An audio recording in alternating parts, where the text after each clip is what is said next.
Mesdames et messieurs, chers Koldois et Koldoises, je réponds au nom de Djibril Diédhiou, je suis le secrétaire général de l'association Jeunesse Koldoise.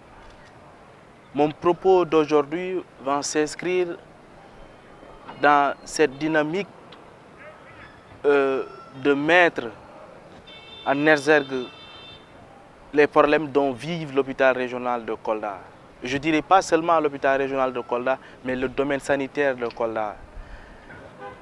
La population, il y a un bon moment derrière, la population koldoise s'indigne sur le manque de personnel médical. Vous comprendrez avec moi que ce qui est à l'origine de cette indignation est dû à un manque de gynécologues au niveau de l'hôpital régional de Kolda. Il y a aussi un manque de réanimateurs.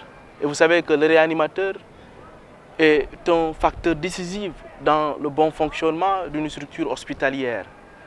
Mais au-delà de ça, il y a un bon moment que le scanner de l'hôpital régional de Kolda est en panne. Et tant d'autres problèmes qui sévissent l'hôpital régional de Kolda. Il y a un manque accru de personnel médical. Tantôt, je l'ai cité qu'il y a un manque de gynécologues. Un seul gynécologue pour une population de plus de 800 et quelques mille femmes, c'est déficitaire. Un seul gynécologue ne peut même pas suffire. Et aujourd'hui, cette demande de gynécologue n'est plus une demande seulement, mais c'est une exigence auprès d'ailleurs de l'autorité suprême qui est le président de la République et le ministère de tutelle, c'est-à-dire le ministère de la Santé. Nous exigeons un gynécologue, nous exigeons un réanimateur, nous exigeons aussi parallèlement un personnel sanitaire et médical qualifié. Nous exigeons des dispositifs médicaux et nous exigeons aussi la réhabilitation des services qui sont au niveau de l'hôpital régional de Kolda. Mais sans oublier aussi le centre de santé qui est là. Le centre de santé est vieux de plus de 30 ans. Ce centre de santé aujourd'hui ne dispose même pas d'une morgue. Imaginez que le centre de santé d'une région ne dispose pas d'une morgue. La prise en charge sanitaire de la population koldoise aujourd'hui, c'est une question qui nous interpelle tous, tant que nous sommes autorités politiques, autorités administratives, population, jeunes, femmes. C'est une question qui nous interpelle tous, tant que nous sommes. Que ce soit le gouverneur, le maire, le préfet, les jeunes, le médecin lui-même qui est là. Quand il subit un malaise, son premier recours de prise en charge sanitaire, c'est l'hôpital régional de Kolda. Imaginez que ce plateau médical soit déficitaire. C'est au risque et péril de cette population. Et nous en profitons de cette occasion pour interpeller tous les fils de Kolda qui sont dans le domaine sanitaire, médecins, spécialistes, infirmiers, sages-femmes, tant qu'ils le pourront, qu'ils viennent servir pour leur région, faire un sursaut patriotique régional et savoir que la région les interpelle par rapport à cette situation écœurante. Des femmes meurent, des enfants meurent, des hommes meurent, des fils intègres qui devraient normalement servir leur communauté avec dignité. Certes, la mort est la volonté divine, mais la mort aussi nécessite des préalables. Et ces préalables, nous devons prendre en charge les besoins de nos différentes communautés. Nous devons venir servir notre communauté. L'heure est venue pour que Kolda soit une priorité.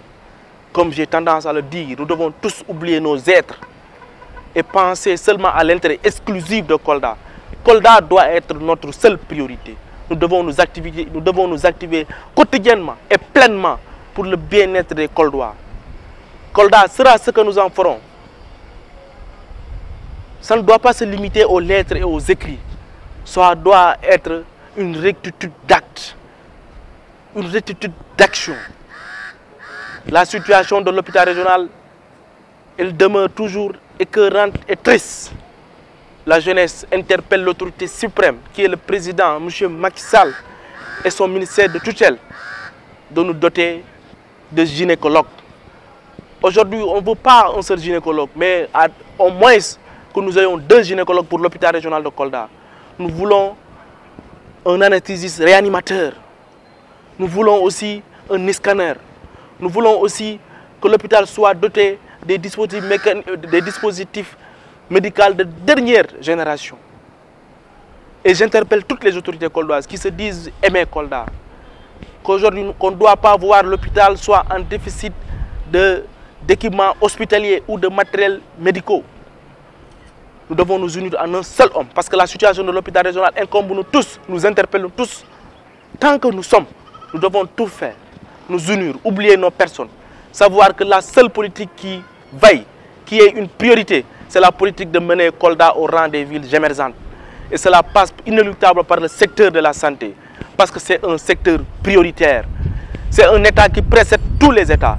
Je terminerai mes propos sans faire une invite à toute la population, à toutes ces autorités politiques, coutumières, administratives, à réunir nos forces afin de relever le plateau technique et médical de l'hôpital régional de Kolda. Il faut qu'on oublie nos êtres. Chacun peut mener sa politique, mais la seule politique qui veille dans nos combats, c'est celle de rehausser Kolda au rang des villes émergentes. Et c'est possible. Un pour tous, tous pour Kolda. Kolda sera ce que nous en ferons. Dans une synergie d'action et d'idéologie, on pourra rehausser Kolda au rang des villes émergentes. Merci.